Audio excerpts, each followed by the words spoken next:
नमस्कार दोस्तों, मैं हूं अजय सियाराम तिवारी। कैसे हैं आप सब लोग? उम्मीद करता हूं कि बहुत अच्छे होंगे। आपको बताना चाहूँगा दोस्तों कि अभी महाराष्ट्र का जो विधानसभा का इलेक्शन हुआ है, इसमें अच्छी खासी वोटिंग हुई है। लोगों का अच्छा रिस्पांस रहा है। अब चुनाव की जो वोटिंग थी वो तो हो गई है, जो होना था बहुत अच्छे तरीके से हो गई है। अब इंतजार है रिजल्ट का। अब देखिए, एग्जिट पोल्स जो आते हैं, जो बताए जाते हैं न्यूज़ चैनल के थ्रू, तो वो सिर्फ इसलिए बताए जाते हैं ताकि कुछ पर्टिकुलर पार्टीज के हार्ट बीट को ऊपर नीचे किया जा सके। मतलब आदमी एग्जिट पोल देखने के बाद क्या करता है, दिल थाम के बैठता है। लेकिन ये एक ऐसा महोत्सव है जिसका इंतजार हर किसी को होता है। मैंने कई बार लोगों को बातचीत करते हुए देखा है।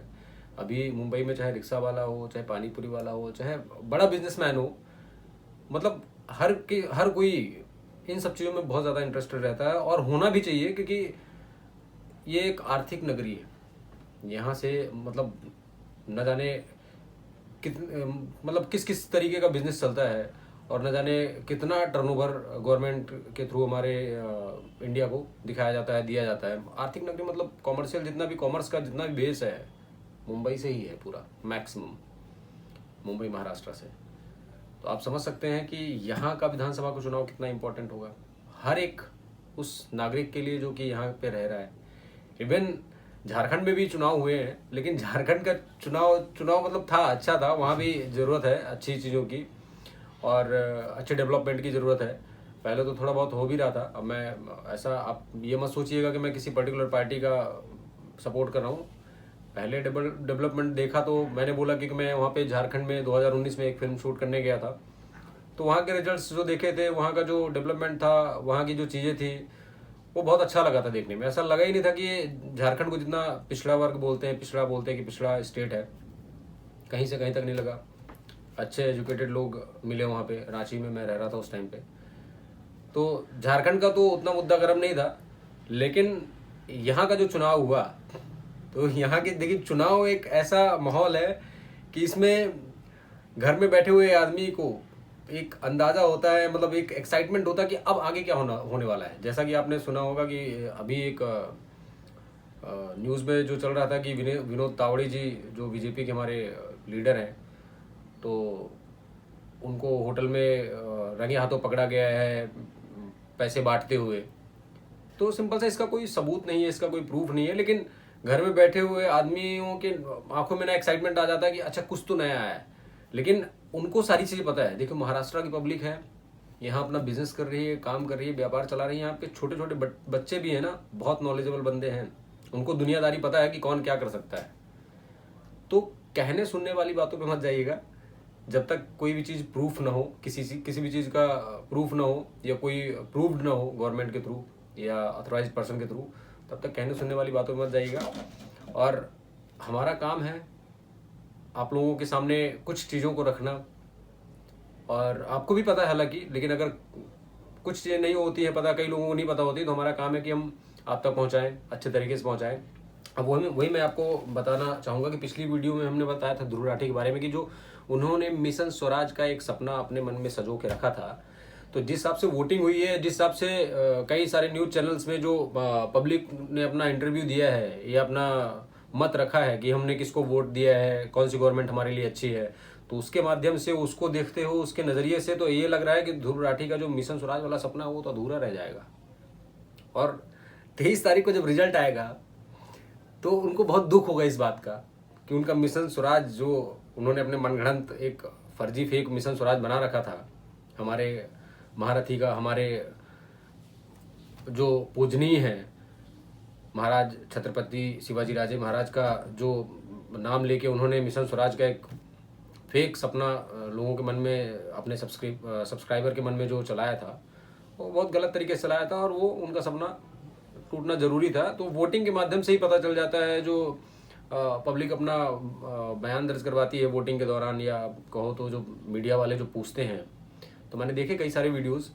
तो कुछ लोगों का कहना यहाँ पे ये है कि सरकार, जो अभी करंट सरकार है, अच्छा काम की है, लेकिन उनको पसंद नहीं, उनको मज़ा नहीं आया। अब मज़ा कैसे आएगा हमको नहीं पता। मज़ा हो सकता है उनको पैसे मिलने चाहिए, या उनके ऊपर जो टैक्स वैक्स लग रहा है, जो उनके ऊपर जो कई सारे लोग हैं जो पहले हवा में उड़ते थे, अभी वो ज़मीन पे चल रहे हैं बढ़िया।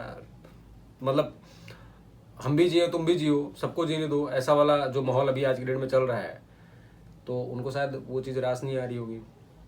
और ऐसे ये जो बोलने वाले कि मज़ा नहीं आ रहा है, फिर भी सरकार ने अच्छा काम किया है, लेकिन एक्सेप्ट तो कर रहे हैं कि सरकार ने अच्छा काम किया, करंट गवर्नमेंट ने काम किया है, लेकिन जैसे ही वो बोलते हैं कि लेकिन मज़ा नहीं आया, तो मज़ा नहीं आया मतलब वोटिंग किसको गई? करंट सरकार को नहीं, कि किसी और को गई, विपक्ष को गई या जो अपोजिशन वाले हैं उनको गई। लेकिन जो सीधा सीधा 90% जो लोग बोल रहे हैं कि नहीं गवर्नमेंट ने अच्छा काम किया, अब वो चाहे हिंदू भाई हो चाहे मुस्लिम भाई हो, सब यही बोल रहे हैं। मैक्सिमम 90% लोगों को मैंने देखा है कि सब यही बोल रहे हैं कि गवर्नमेंट ने बहुत अच्छा काम किया, कंस्ट्रक्शन का काम चल रहा है, कंक्रीट की रोडें बन रही हैं, लाडली बहन योजना बहुत अच्छा कारगर साबित हुई। तो निगेटिविटी जो है वो 10% देखने को मिल रही है और पॉजिटिविटी 90% देखने को मिल रही है। अब देखिए, सच्चाई हर किसी को पता होती है। अब मैं वीडियो बना रहा हूँ, मेरा वीडियो कितना देखा जाएगा ये सच्चाई मुझे पता है। मेरा जो बेटा होगा इन फ्यूचर, अभी तो मान लो मेरी शादी वादी नहीं हुई है, लेकिन अगर इन फ्यूचर हमारी शादी होती, मेरा बेटा रहेगा, तो मैं मेरे बेटे के बारे में ज़्यादा जानूंगा कि पड़ोसी के बेटे के बारे में ज़्यादा जानूंगा। तो यहाँ पॉलिटिकल मुद्दा भी ऐसे ही है कि सबको अपनी पार्टी के बारे में पता है, सब अपनी पार्टी के बारे में तह तक जानते हैं कि मैं कहाँ तक पहुँच सकता हूँ, लेकिन वो पब्लिक में या मीडिया में या डिबेट में आने के बाद ऐसा दिखाते हैं कि इस बार तो तुम गए, सामने वाले को सीधा क्लीन चिट दे देते हैं कि तुम गए, तुम्हारा बोरी बिस्तर बांध लो, भले उनकी 2 सीट आ रही हो। ऐसा नहीं कि 50% भी सीट लेके आए, भले 2 सीट आ रही हो, लेकिन कॉन्फिडेंस इस लेवल का होता है। हमारे जो नेता होते हैं, देखने में बहुत मजा आता है। मैं एक्चुअली देखता हूँ, डिबेट देखता हूँ, तो मुझे मतलब थोड़ा फील होता है कि हाँ भाई, आजकल तो थोड़ा अभद्र टिप्पणियां भी की जाने लग गई हैं। कोई बात नहीं, वो उनके संस्कार हैं, उनकी चीज़ें हैं, ऐसी अभद्र टिप्पणियां तो नहीं करनी चाहिए। लेकिन जब मैं देखता हूँ तो लगता है कि यार हर तरीके से मात खाते जा रहे हैं और ऊपर से सारी चीज़ें निकालते जा रहे हैं, मतलब भड़ास निकालने के लिए डिबेट सेंटर में आके न्यूज़ चैनल में बैठ के और अपनी अपनी बातें कह देते हैं लोग। अभी देखिए, जैसा मैंने आपको बताया कि ध्रुव राठी का जो मिशन स्वराज का सपना चकनाचूर होते हुए दिख रहा है, उन्होंने अपने सब्सक्राइबर को बोला था कि आप हमारे साथ 2.5 करोड़ सब्सक्राइबर हो, आप हमारा सपोर्ट करो। बेसिकली उन्होंने मिसयूज़ करने के लिए अपना दिमाग दौड़ाया, लेकिन जो सब्सक्राइबर होते हैं वो भी दिमाग से पैदल नहीं होते। मतलब ऐसा ये शब्द मुझे नहीं बोलना चाहिए, लेकिन मैं स्पेशली ध्रुव राठी के लिए बोल रहा हूँ कि ये उनको सोचना चाहिए कि सब्सक्राइबर जो होते हैं वो बहुत दिमागदार होते हैं, तभी तुम्हारा वीडियो देख के विश्लेषण करते हैं कि भाई तुम कितना झूठ बोल रहे हो, कितना सही बोल रहे हो। अगर ये वीडियो तुम देखते हो, हालांकि मुझे पता है कि तुमको फर्क नहीं पड़ रहा है कि भारत देश में क्या चल रहा है, खाली भड़काने का काम करना है, आग जलाने का काम करना है, आपको उससे ज़्यादा कुछ नहीं करना है। तो अभी मैं आप लोगों से अपील कर रहा हूँ, जैसे उन्होंने अपने यूट्यूब चैनल के माध्यम से, अपने वीडियो के माध्यम से अपील किया था कि मिशन स्वराज का सपना साकार करते हैं, हम एक गवर्नमेंट को चैलेंज देते हैं, जो हमारे कहे अनुसार काम करेगी उसको हम वोट देंगे, उसको जिताएंगे। वैसा मैं आप लोगों से अपील कर रहा हूँ कि ध्रुव राठी के लिए, उनके जो मिशन स्वराज का जो सपना टूटा है, तो उनके लिए कुछ मेंटल डॉक्टर अगर आपके कांटेक्ट में है तो उनका ज़रा एड्रेस दीजिएगा, कांटेक्ट नंबर दीजिएगा, क्योंकि जर्मनी भेजना पड़ेगा, क्योंकि जर्मनी का मेंटल जो हैरेसमेंट वाला केस है तो सीधा पागल खाने में डाल देंगे। तो यहाँ से हम लोग भेज के, क्योंकि अपना इंडियन भाई है यार, जो भी बोलता है चलो बोलने दो, कम से कम घर चल रहा है, बहुत अच्छी बात है। लेकिन यहाँ से डॉक्टर भेजना पड़ेगा स्पेशली उसके लिए, मेंटल एक इलाज करने के लिए, कि भाई जो सपने तुम बुनते हो कुछ उनका तथ्य पहले निर्धारित करो, सोच समझ के बोलो। आपके पास अगर कुछ थोड़ा बहुत सपोर्ट इकट्ठा हो जाता है, अगर कोई सपोर्ट करने का मन भी बनाता है, तो सपोर्ट मिलने से पहले ही आप सामने वाले का मन तोड़ देते हो कि आप देश के खिलाफ गद्दारी कर रहे हो। तो ये सारी चीज़ें हैं। अभी उन्होंने तो अपना बोल के ख़त्म कर दिया कि हाँ चलो ठीक है भाई, अपने व्यूज़ पा लिए, पैसे जो मिले होंगे उनको निकाल लिया, लेकिन जो उसका असर बाकी लोगों में पड़ता है, तो आप जर्मनी लाइफ टाइम तक जर्मनी में ही रहने वाले हो, फिर इंडिया में आने नहीं देंगे लोग। इस भारत देश में हर किसी के अंदर थोड़ा ना, एक कोने में ना, ये जो देशभक्ति वाला विचार है ना, हर किसी नागरिक के अंदर है। और जब बात देश की आती है ना, या आप स्वराज बनाने की कोशिश करते हो ना, तो हर पब्लिक को पता है जो तुम्हारे पक्ष में होगा वो भी विपक्ष में हो जाएगा। तुम बैठे कहाँ हो, बात कहाँ की कर रहे हो, वो तुमको समझना पड़ेगा। तो ये बात रही अपनी ध्रुव राठी भाई की, जिसके लिए मैंने एक ऑलरेडी वीडियो बना के दिया है आप लोगों को। अच्छा उसका रिस्पांस मिला है आप सब लोगों से, और उसके लिए बहुत बहुत धन्यवाद। और अभी का जो मैं आपको बता रहा हूँ कि जो मैंने ग्राउंड रिपोर्ट की बात मैंने की अभी आपको, कि कुछ लोगों का जो न्यूज़ चैनल के माध्यम से मैंने वीडियो देखा है, उसमें एक हमारे भाई हैं, मित्र हैं, तो उनका नाम नहीं लूँगा, उन्होंने कई जगह जाके पोलिंग बूथ पे लोगों से पूछताछ की, ऐसे इंटरव्यू लिया नॉर्मली कि आपको क्या लगता है कि कौन सी सरकार आएगी, या आपके हिसाब से। उनका पूछने का तरीका बड़ा अच्छा था, सामने वाले को पता भी नहीं चले और कि हमसे क्या पूछा जा रहा है, कि हमने वोट किसको दिया ये पूछा जा रहा है। और उन्होंने जवाब देने के बाद ये भी क्लियर कर दिया कि हमने इस पार्टी को वोट दिया है। तो उन्होंने जैसे कई लोगों से पूछा कि अच्छा गवर्नमेंट आपके हिसाब से अच्छा काम कर रही है, लोगों ने बोला हाँ अच्छा काम कर रही है, बढ़िया काम कर रही है, तरक्की दिख रही है 10 सालों में। तो इसका मतलब वोट किसको गया?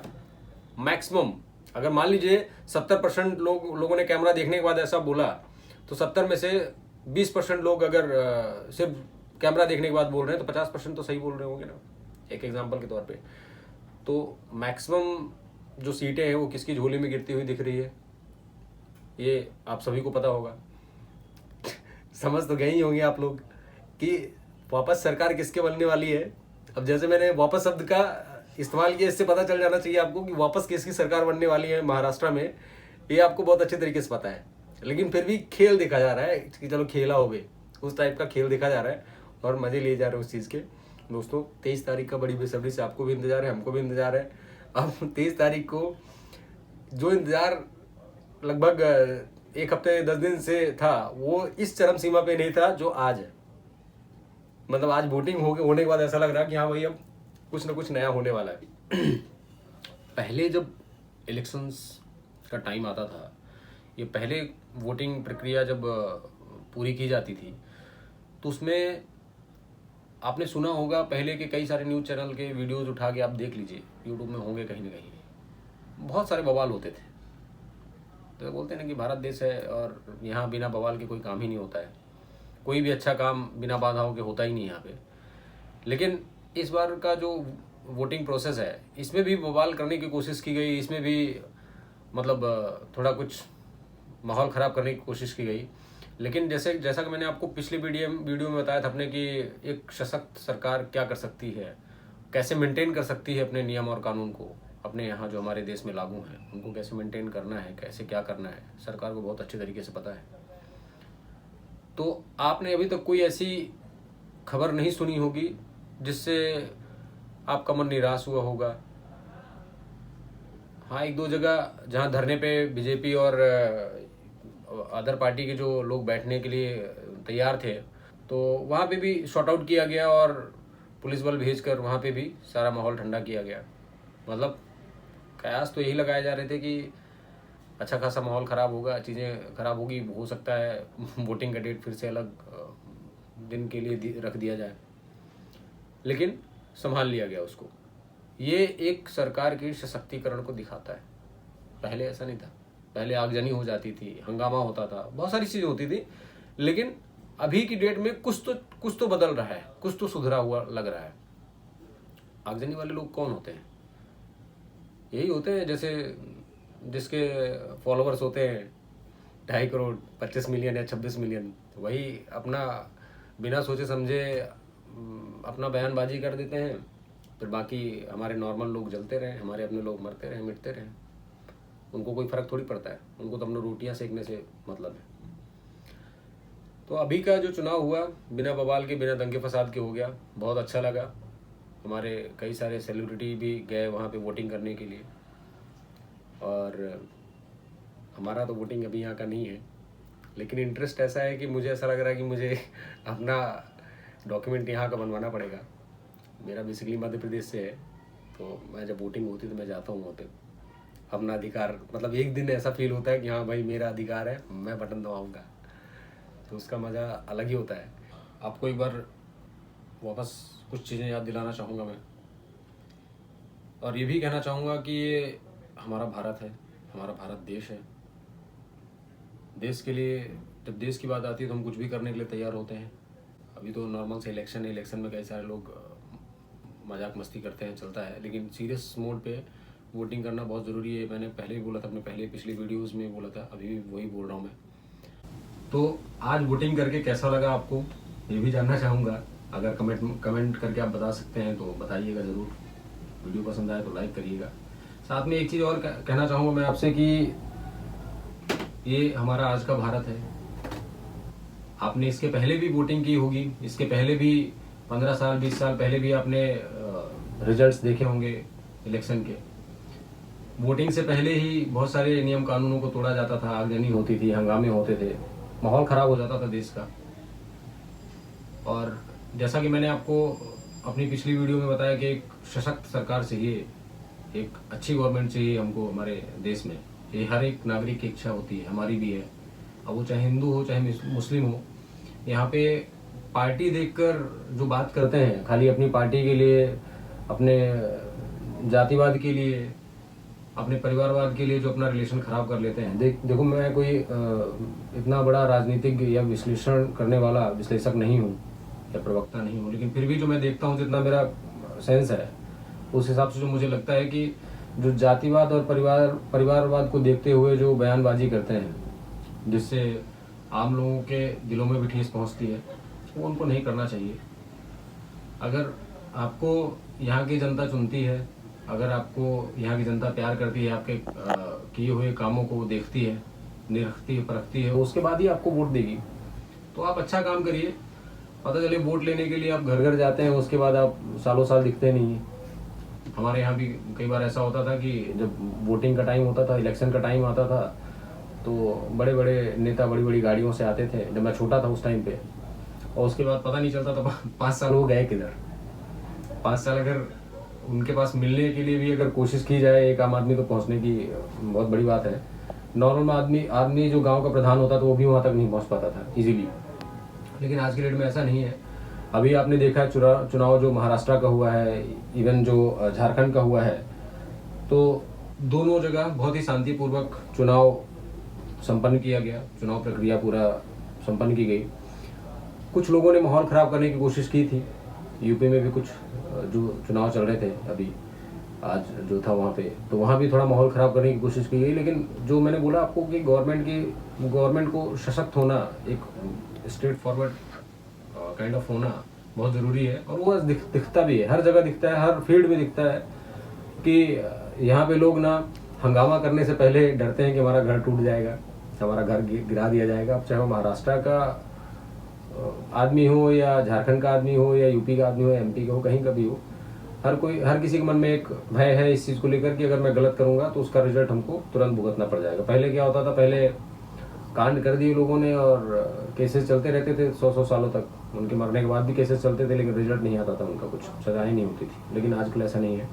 तो अभी देखिए, एक तो हम भारतवासी हैं और भारतवासी बहुत ही होशियार, बहुत ही दिमागदार लोग होते हैं। आप लोग तो, आप जैसे मैं वीडियो बना रहा हूँ, आप समझ गए होंगे कि मैं कहना क्या चाह रहा हूँ, मेरा कहने का तात्पर्य क्या है। तो अभी जो आने वाली सरकार होगी, आप लोगों को तो पता ही होगा, पहले से अंदाज़ा लगा लिया होगा। बस आप न्यूज़ देखते हैं सिर्फ अपने मज़े के लिए कि भाई थोड़ा तो चलो ठीक है, अगर उनको छुट्टी मिली है उस चीज़ का फ़ायदा उठाया जाएगा, और गवर्नमेंट किसकी आने वाली है आपको पता है। तो अब बस इंतज़ार है इलेक्शन के रिजल्ट का। 23 का इंतज़ार करना पड़ेगा, 23 नवंबर का। तब तक के लिए हंसते रहिए, मुस्कुराते रहिए, और अगर वीडियो पसंद आता है तो लाइक ज़रूर करिए, चैनल सब्सक्राइब करिए, ताकि मैं आप लोगों के लिए ऐसे मुद्दों पे अच्छे वीडियोस बना सकूं। बहुत इंटरेस्टिंग चीज़ है, हर किसी को इंटरेस्ट रहता है इन सब चीज़ों में। और तब तक के लिए बहुत बहुत धन्यवाद, शुक्रिया। अगर आपको वीडियो पसंद आया हो तो आप लाइक ज़रूर करिएगा, सब्सक्राइब करिएगा मेरा चैनल, सपोर्ट करिएगा।